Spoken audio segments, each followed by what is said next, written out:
Kembali lagi ya. Ada satu pertanyaan dari Kristen, kembali saya jelaskan ya. Apakah Anda sudah ditunjukkan ke jalannya di jalan yang lurus, ya kan? Kami sebagai umat Islam selalu menyebutkan begini. Ihdinas siratal mustaqim. Bimbinglah kami ke jalan yang lurus. Perlu Anda pahami bahwasanya wahyu Allah Subhanahu wa taala yang disampaikan kepada Nabi Muhammad itu adalah bimbingan kepada kami umat Islam untuk selalu merendahkan diri di hadapan Sang Pencipta alam semesta. Sebagai wujud kita itu adalah ciptaan Allah. Selalu meminta. Nah ini, meminta itu adalah wujud bahwasanya kita tuh tidak sombong. Tidak sombong terhadap Sang Pencipta. Gitu. Nah sekarang setelah Anda bertanya, apakah Anda sudah menemukan jalan yang lurus? Sudah. Islam adalah selamat. Kami menemukan Islam, memegang teguh keimanan Islam itu adalah jalan yang lurus untuk menuju ke jannah, yaitu surga. Kembali pertanyaan untuk Anda. Di dalam kekristenan, apa yang diminta supaya mendapatkan surga? Silakan. Terima kasih banyak. Ya, kalau di kekristenan sesuai dengan apa yang dikatakan Yesus, Yohanes 3 ayat 3, aku berkata kepadamu jika engkau tidak dilahirkan kembali, engkau tidak bisa masuk dan melihat kerajaan Allah. Jadi syarat untuk ke surga harus dilahirkan kembali. Nah, bahkan dalam Markus 16 ayat 16 dikatakan, siapa yang percaya dan dibaptis akan diselamatkan. Yang tidak percaya akan dibinasakan kekal di neraka. Yesus juga menyatakan, akulah jalan, kebenaran, hidup yang kekal. Artinya tidak ada orang yang bisa ke surga kalau tidak melalui Yesus. Bahkan di dalam surat Al-Syukur 71. Jangan nyebrang dulu, jangan nyebrang dulu, jangan nyebrang dulu.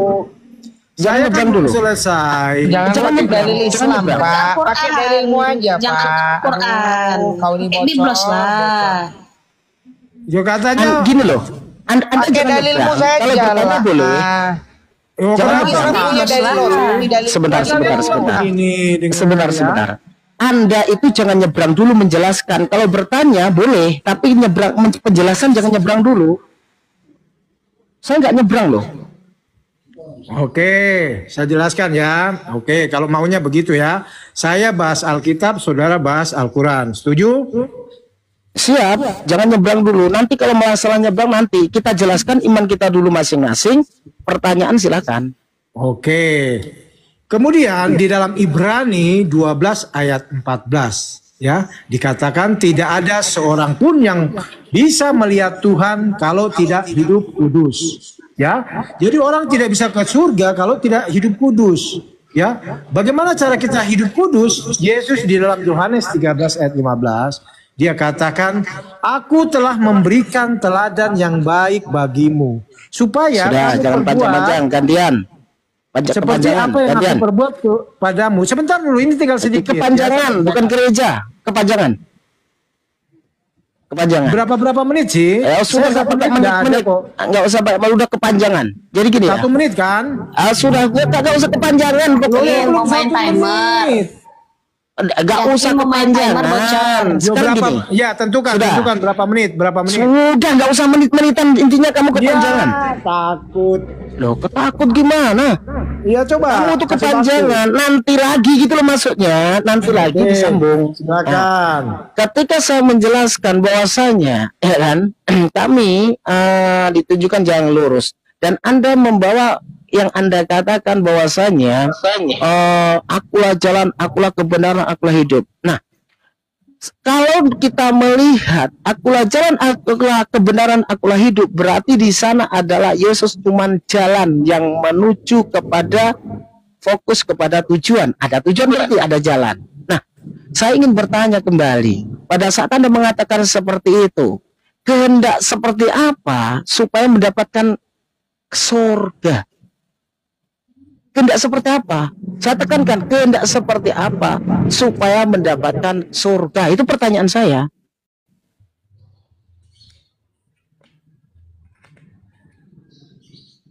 Silakan. Saya jawab ya. Tadi sudah saya katakan bahwa Yesus menyatakan, aku telah memberi teladan bagimu supaya kamu perbuat seperti apa yang aku perbuat kepadamu. Ya, teladan kita untuk kudus, untuk suci, kita mengikuti Yesus karena dia menunjukkan hidup yang kudus.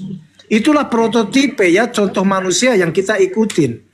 Bahkan Yesus bilang kalau tidak dilahirkan kembali, tidak dibaptis, itu akan dibinasakan. Karena roh manusia ketika belum menerima Kristus, rohnya itu mati. Rohnya nggak bisa kembali ke surga. Makanya Yesus bilang harus dilahirkan kembali. Ketika kita dilahirkan kembali, kita diberi roh yang baru, roh kudus, roh yang menghidupkan. Roh itulah yang nanti akan menuntun roh kita kembali ke surga. Tanpa roh kudus, rohmu mati, walaupun kamu hidup. Ya, disitulah pembuka. Ya, syarat keselamatan harus dilahirkan kembali. Itu kata Yesus, karena setelah kita dilahirkan kembali, kita bukan lagi manusia lama, tetapi kami ini ciptaan baru. Oke. Anda mengatakan keselamatan itu ciptaan yang baru dan ini. Bagaimana dengan Yohanes 17:3? Inilah hidup yang kekal itu, mengenal engkau satu-satunya Allah yang benar dan mengenal Yesus Kristus yang telah engkau utus. Bahwasanya itu adalah konsep. Setelah itu, ya kan, di dalam Matius 7 ayat 19 dan di ayat 15 sampai 23, di sana bagaimana orang mendapatkan kerajaan surga? Bukan setiap orang yang berseru kepadaku, Tuhan, Tuhan, akan masuk ke dalam kerajaan surga, melainkan dia yang melakukan kehendak Bapakku yang di surga. Kalau saya melihat di situ, ya kan, orang yang mendapatkan surga itu orang yang melakukan kehendak Bapaknya Yesus. Pertanyaannya, apa kehendak Bapak Yesus?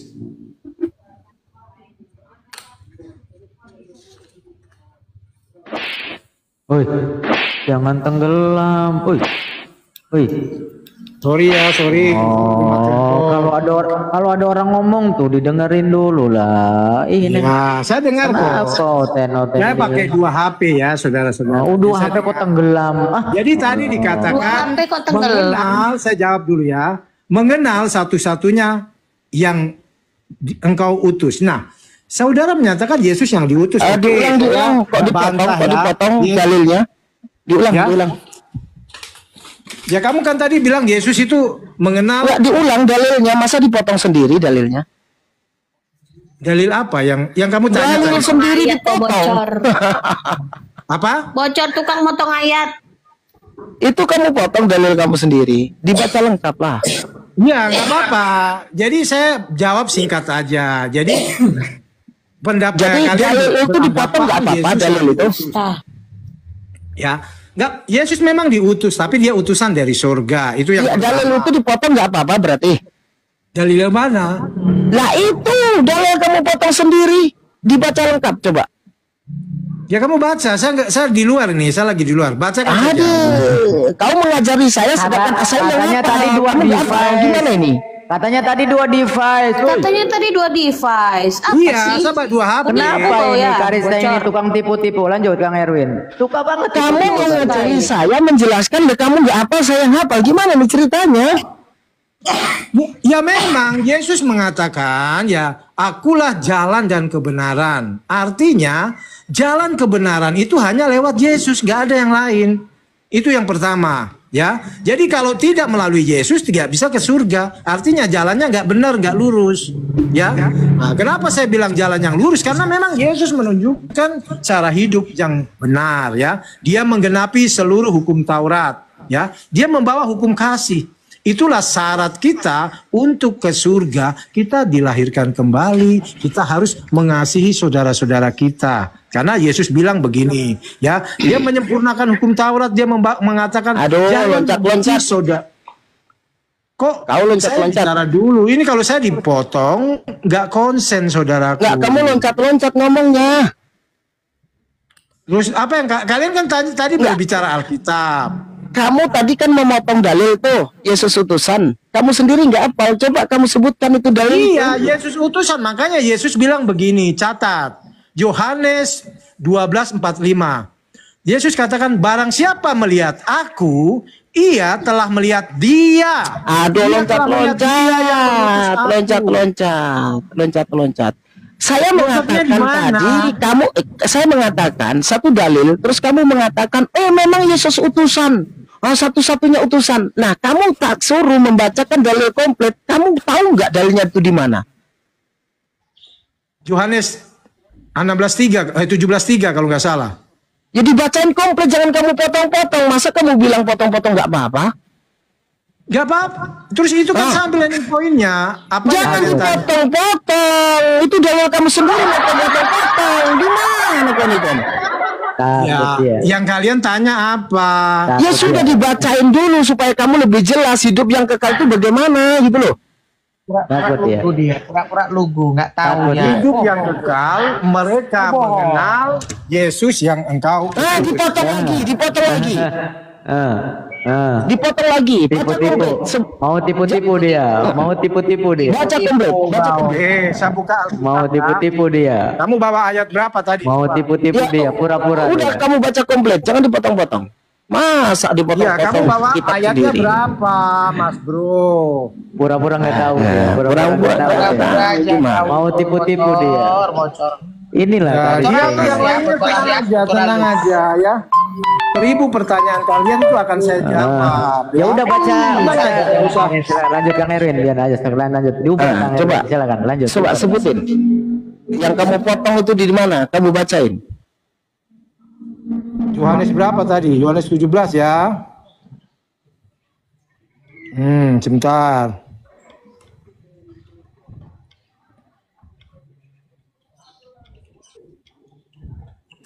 Inilah hidup yang kekal ya. Yohanes 17 ayat 3 ya. Inilah hidup yang kekal itu yaitu bahwa mereka mengenal Engkau satu-satunya Allah yang benar dan mengenal Yesus Kristus yang telah Engkau utus. Itu kan? Setelah itu saya mengatakan kan itu konsep hidup yang kekal. Setelah itu bahwasannya saya menyebutkan bukan setiap orang yang berseru kepadaku Tuhan Tuhan akan masuk ke dalam kerajaan surga, melainkan dia yang melakukan kehendak Bapakku yang di surga. Pertanyaan saya begini, kehendak apa yang diinginkan Bapak supaya mendapatkan surga gitu loh? Kehendaknya itu seperti apa? Itu pertanyaan saya.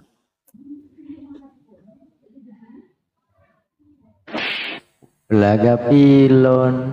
Kita buka ya Yohanes 6 ayat 40. Sebab inilah kehendak Bapakku, yaitu supaya setiap orang yang melihat anak dan percaya kepadanya beroleh hidup yang kekal.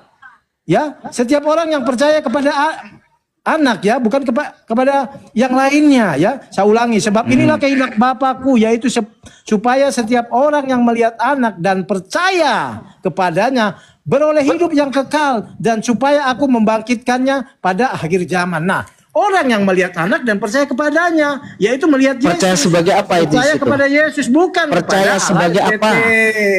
Percaya sebagai apa? Ya, percaya kepada Yesus bukan kepada Allah SBT. Percaya Itu. sebagai apa? Loh, Kok kan sudah dijawab. Kok ngais-ngais sih? Ya, gini. Ketika Anda mengatakan, ya kan, kehendak Bapak adalah percaya kepada Yesus. Kan percaya sebagai apa dulu? Percaya Ya, percaya sebagai sebagai Tuhan lah. Tuhan, atau Tuhan, percaya Juru sebagai Selamat. utusan Tuhan? Percaya sebagai Tuhan, Juru Gimana Selamat. kalau percaya sebagai Tuhan? Bukan Allah ya, bukan Allah SBT ya. Iya, nggak usah nyampe di Nice, situ. Sedangkan di dalam Yohanes 17:3 jelas dikatakan, inilah hidup yang kekal itu mengenal satu-satunya Allah yang benar dan mengenal Yesus Kristus yang telah Engkau utus. Pertanyaannya, setelah Anda membacakan bahwasanya kehendak Bapa itu adalah percaya kepada Yesus, percaya sebagai apa? Percaya sebagai Tuhan dan Juru Di Selamat. mana percaya sebagai Tuhan itu, Bapak? Nah, dia kan Juru Selamat. Percaya kan sebagai kamu apa bilang- dulu? Sebentar, saya jawab dulu ya. Tadi bilang kehendak Bapa. Saya jawab kehendak Bapa itu percaya kepada Yesus, bukan percaya kepada Allah dan Muhammad, bukan. Iya, percaya sebagai apa? Ya, Nggak usah orang kepada Kristen Nabi kan Muhammad. percaya sebagai Yesus adalah Juru Selamat, Sang Mesias, Raja Imam besar. Sebagai juru selamat, iya kan? Sebagai juru selamat. Apakah Mesias dan juru selamat itu adalah Tuhan? Oke. Mesias itu tertulis di dalam nubuat Mesias. Kalian buka Mika 4 ayat 8. Pertanyaannya, apakah Mesias itu Tuhan? Iya, makanya saya jawab dulu. Bagaimana orang belum jawab sudah dipotong? Iya, apakah Mesias itu Tuhan? Ya. Nah, di mana itu Mesias itu Tuhan? Oke, Roma 9 ayat 5. Dia adalah Allah yang harus dipuji sampai selama-lamanya. No? Itu. Saya udah jawab. Terus bertanya apa lagi? Kata Paulus ya. Kok kata Pak? Kata Paulus kan, enggak usah ketawa dulu. Ketika Anda mengatakan Paulus, ya saya jawab pakai data. Iya, betul. Sudah enggak apa-apa. Enggak apa-apa. Tunggu dulu, saya Iya, enggak apa-apa. Iya, kamu menjawab itu. Ketika Anda mengatakan Yesus itu sebagai Mesias, juga Tuhan, sedangkan Yesus, ya kan? Ya, mengaku akulah jalan dan kebenaran dan hidup. Di sana ada ending, tidak ada seorang pun yang datang kepada Bapa kalau tidak melalui aku. Di Tidak sini ada seorang yang datang kepada Bapa kalau tidak melalui aku. Saya tuh tahu dalilnya itu. Kamu bapak enggak itu di Yohanes berapa itu? Ya lanjut lagi Yohanes 14 ayat 6. Nah, itu kan jelas kalau tidak melalui aku. Nah, di situ sebagai Yesus sebagai jalan, ya kan, sebagai jalan. Menuju kepada siapa? Menuju kepada Bapa. Nah, kepada Bapa. Di sini yang Tuhan siapa? Tuhan ya Yesus lah. Bapak bukan Tuhan. Yohanes 14. Bentar.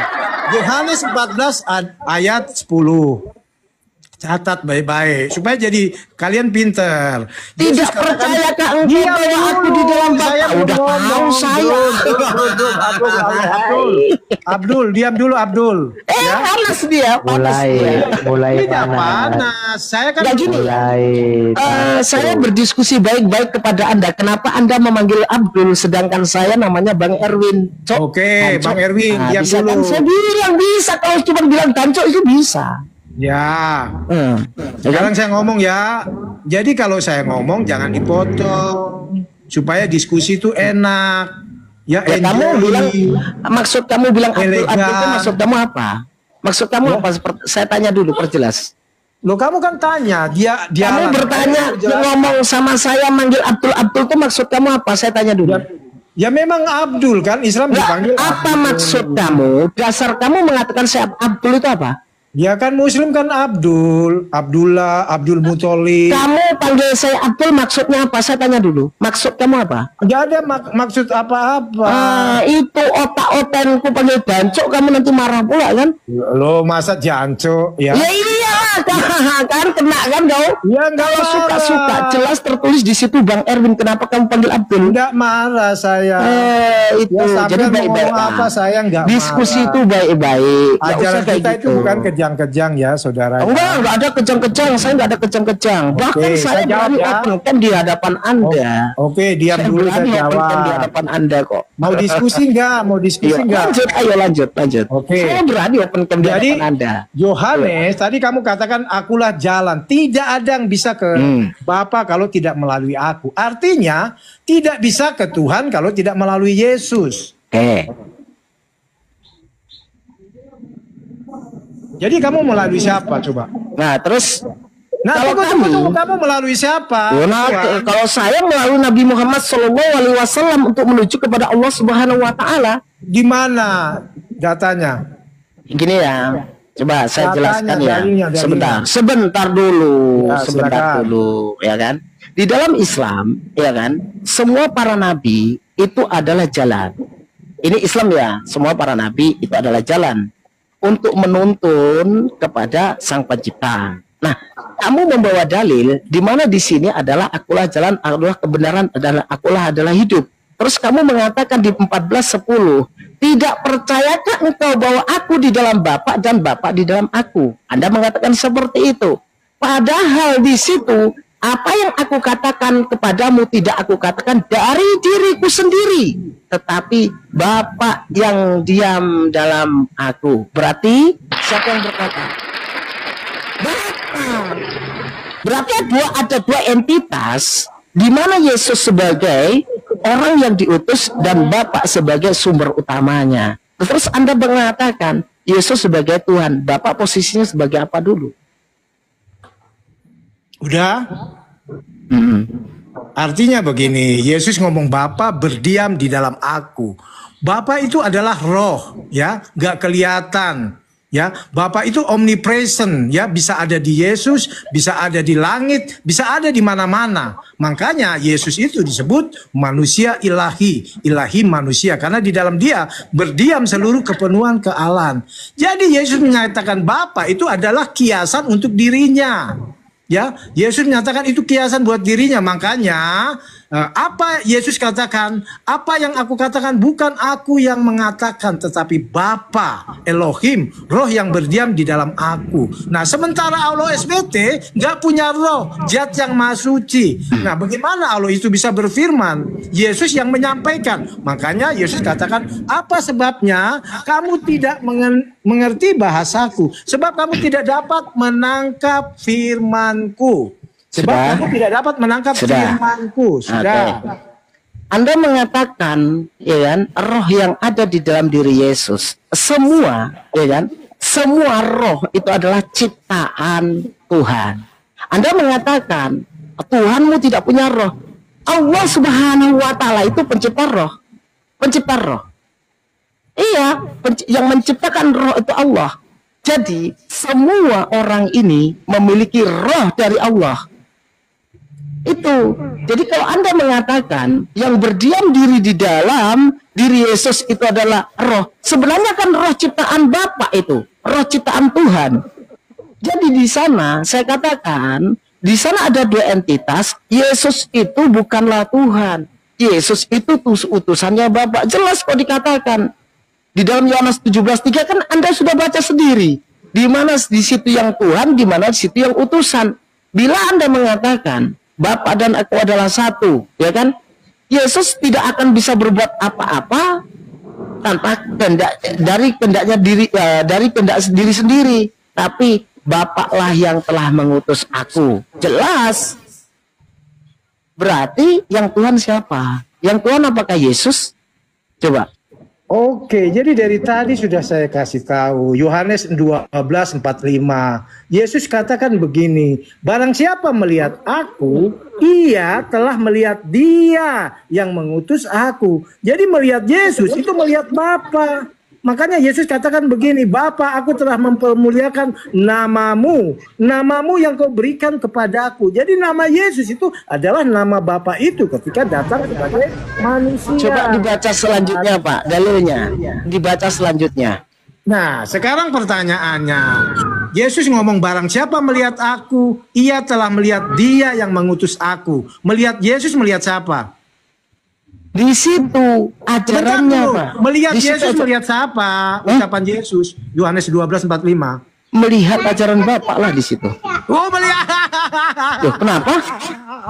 Kalau Anda mengatakan melihat Yesus juga melihat Bapak, saya pertanyaannya, Bapakkah kamu mengatakan Bapak adalah roh? Roh bisa dilihat nggak? Ya, justru karena roh tidak bisa dilihat, maka roh nggak bisa dilihat. Terus Yesus bisa Roh dilihat. itu dia, ya, roh itu tidak bisa dilihat. Pertanyaannya, Pak, Yesus bisa dilihat, roh bisa dilihat nggak? Ya, dia datang sebagai manusia, makanya Yesus bilang melihat. Roh bisa dilihat nggak? Bapak Nggak sendiri bisa. mengatakan Bapak itu roh, nggak bisa dilihat kan? Ya. Nah, Coba sekarang kamu buka Terus- Filipi 1:19. ya buka sendiri dibaca. Ya, Filipi 1:19 saya bukakan dulu ya, sebentar ya. Saudara-saudara ya. Tadi kamu bilang Yesus bisa dilihat, roh tidak bisa dilihat. Tunggu. Ya kamu yang ngomong roh nggak bisa dilihat, kamu sendiri kok. Gimana kau nih? Ya.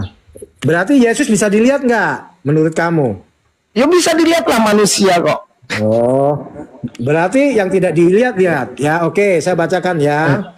Filipi saya 1, itu sesuai dengan dengar dulu. pernyataan kamu sendiri. Roh itu Saya tidak ngomong bisa dulu. dilihat. Tenang aja Pak D. Pak D sampean menengahi tak kandani. Tuh, Ya. nggak usah ngajak ngomong Jawa sama Ya. saya, ajak ngomong Jawa. Filipi nanti 1 kucing kamu. ayat 19. Karena aku tahu bahwa kesudahan semua ini ialah keselamatanku oleh doamu dan pertolongan Roh Yesus Kristus. Saya ulangi, Roh Yesus Kristus. Jadi Yesus itu adalah roh yang datang sebagai manusia. Ya. Gitu. Nah, udah jelas Saya ya. membawa Filipi 1:19. Coba dibaca selanjutnya. Sebab yang sangat kurindukan dan kuharapkan ialah bahwa aku dalam segala hal tidak akan beroleh malu, melainkan seperti sedia kala. Sedemikian pun sekarang Kristus dengan nyata dimuliakan di dalam tubuhku, baik oleh hidupmu maupun oleh matiku. Di situ dimuliakan oleh siapa? Kan sudah dinyatakan. Dimuliakan oleh siapa dulu? Kamu ini nggak paham ya. Ya, itu di bawah ayat 21, karena bagiku hidup adalah Kristus dan mati adalah terus keuntungan. yang kedua, Tetapi di situ jika aku harus hidup di yang dunia, ngomong siapa? Kesaksian Paulus di dalam penjara.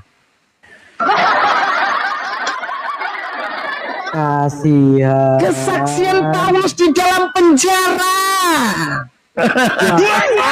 terus apanya yang salah di situ? Berarti kesaksian Paulus. Siapa yang ngomong? Paulus lah. Paulus ini siapanya Yesus. Bisa ngomong seperti itu. Sedangkan itu kesaksian Paulus di dalam penjara. Di dalam penjara bisa ngomongin Yesus. Gimana Ada apa dengan ceritanya? kesaksian Paulus? Kalian bantah. Kalian bantah dengan kesaksian Paulus. Ya itu kan kesaksian kamu bawa kesaksian Paulus. Sedangkan Paulus ngomong itu di dalam penjara. Iya, Gimana karena ceritanya dia di dalam penjara bisa tahu Yesus? Dia menyaksikan Yesus dalam roh ketika dia bertemu di dalam. Di penjara bisa melihat Yesus di roh, tapi keluar dari penjara nggak bisa. Gimana coba? Kamu paham nggak? Ketika Saulus berjumpa Yesus di Damsik, paham nggak? Ya. Yang Paulus tahu apa? Kenapa engkau menganiaya aku, gitu kan? Siapa engkau? Tuhan, gitu kan? Kamu kira kami nggak tahu, gitu kan? Artinya begini ya, saya Kiranya jawab kita ya. nggak tahu. Yohanes ketika Saulus menatap Yesus, matanya buta. Ya, matanya buta, dia memandang ke atas ya. Itu bukti bahwa kuasa Yesus ada. Kok yang lain nggak buta? yang Yang bisa lain kan juga buta. lihat. Biarin Kok yang dulu. lain nggak buta? Biarin Aren. Lalu Yesus menyuruh Ananias untuk membuka matanya yang buta. Ya. Jadi itu kesaksian Saulus itu bukan hanya kesaksian doang, dia mengalami Ya. kebutaan ya. Anda membawa kisah para rasul 9. Saya tahu. Nah, pada saat Anda membawa kisah para rasul 9, ya kan? Di situ ada sebuah pengakuan. Ia rebah ke tanah dan kedengarannya oleh suatu suara yang berkata kepadanya, Saulus, Saulus, mengapakah engkau menganiaya aku? Jawab Saulus, siapakah engkau? Tuhan, katanya, akulah Yesus yang engkau aniaya. Sudah tahu kalau itu Tuhan, masih ditanya siapakah engkau? Nah, itu. Sudah tahu Tuhan, kenapa masih ditanya siapakah engkau? Akulah Yesus yang engkau aniaya itu. Tetapi bangunlah dan pergilah ke dalam kota. Di sana aku dikatakannya kepadamu apa yang harus kuperbuat. Pertanyaan begini. Pada saat Yesus sebelum pergi ke langit, Yesus itu mengatakan akan kembali yang kedua kali seperti sedia kala, seperti wujud yang semula. Saya bertanya kepada Anda, sebenarnya Yesus ini datang ke dunia ini berapa kali sih? Ya. Oke. Jadi apa yang Yesus katakan kepada Saulus, mengapa akulah yang engkau aniaya. Ya, kenapa Saulus dibilang menganiaya Yesus? Karena dia menganiaya pengikutnya, ya. Saya ulangi. Gini loh. Sebentar dulu. Itu katanya Yesus itu dianiaya Paulus kan? Kapan Paulus itu menganiaya Yesus? Udah jelas nggak? Saya jelaskan. Boleh nggak saya ngomong? Ya. Iya dari tadi juga jangan dipotong ngomong, ya. Ya, Yesus ngomong mengapa engkau menganiaya aku? Artinya Saulus itu menganiaya pengikut Kristus, ya. Dipelintir sama dia. Mana Mau ada nipu, menganiaya mau nipu pengikut dia. Yesus? Nggak ada. Mau nipu. Kok bicara? Jangan tipu-tipu lah. Menganiaya pengikut Yesus nggak ada.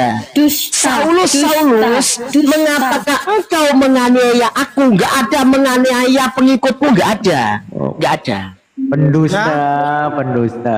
Jadi kalau kamu baca Alkitab, makanya jadi bodoh. Memang jadi bodoh, banyakan baca kitab. Karena apa? Kebanyakan baca Bible jadi bodoh katanya. Dengar dulu.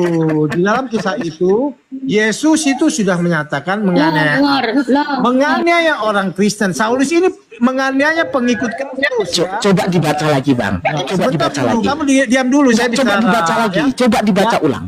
Jangan tipu-tipu dipotong. lah, Saya jangan bicara tipu-tipu di dulu. sini. Di komal saya jangan tipu-tipu kamu. Baca dulu yang benar itu. Kenapa dia menganiaya pengikut Yesus?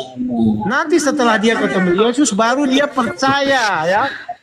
Ya, dia menganiaya pengikut Yesus seperti tertuang dalam Yohanes 16. Dibaca dulu, Bang. Kisah para Rasul 9 itu dibaca dulu dengan baik dan benar. Saya sudah baca, saudara. Coba dibaca. Makanya saya jelaskan. Dibaca dulu dengan baik dan benar. Ya, saya jelaskan itu kenapa Yesus menyatakan, mengapa engkau menganiaya aku?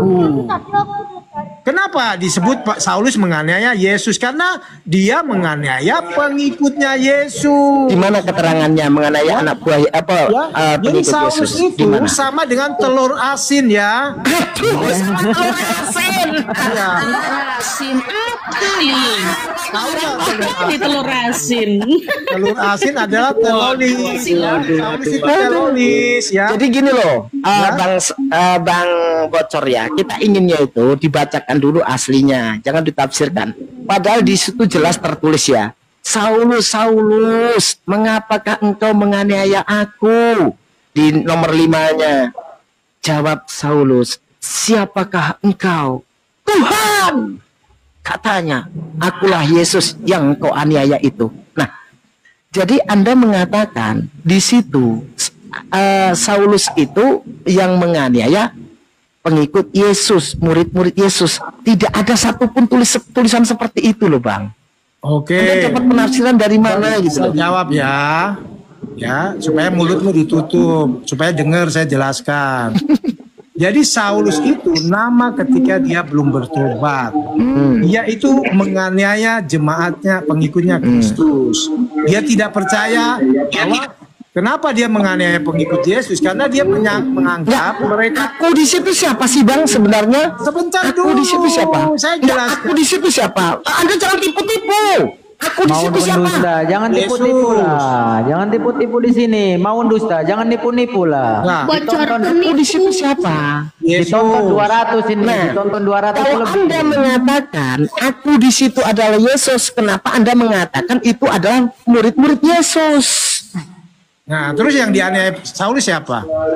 Lah di situ bilang aku kok. Iya. Kapan dia menganiaya Yesus?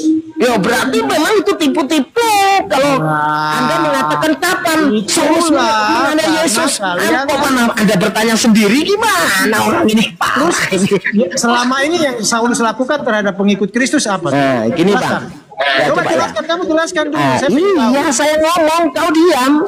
Ya, coba Di situ jelaskan. jelas tertulis, Saulus, mengapakah engkau menganiaya aku? Saya tanya kepada Anda, jelas aku di situ adalah Yesus. Berarti pengakuan Yesus pernah dianiaya oleh Saulus. Nah, ini perkataan ini berasal dari Paulus. Nah, pertanyaan kan muncul nih, kapan Yesus dianiaya oleh Saulus?